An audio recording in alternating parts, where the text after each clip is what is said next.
కర్నూలు జిల్లాలో దారుణం చోటు చేసుకుంది.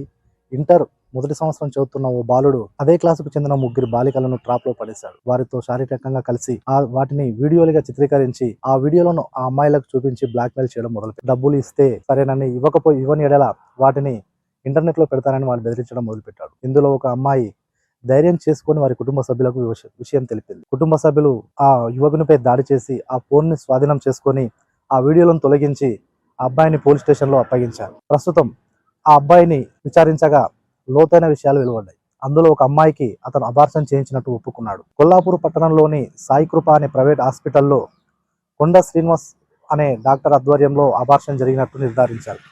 ప్రస్తుతం కర్నూలు జిల్లా డిఎస్పీ బుర్రి శ్రీనివాస్ యాదవ్ అలాగే డిఎంహెచ్ఓ రవికుమార్ నాయక్ హాస్పిటల్లో పరిస్థితులను గుర్తించారు.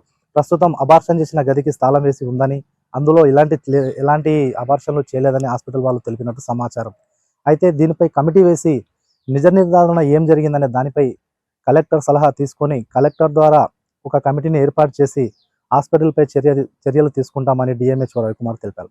అలాగే బుర్రి శ్రీనివాస్ యాదవ్ మాట్లాడుతూ అబ్బాయిని మైనర్ అయినందున కేసు నమోదు చేసి జువెనల్ హోమ్కు తరలించినట్టు ఆయన తెలిపారు.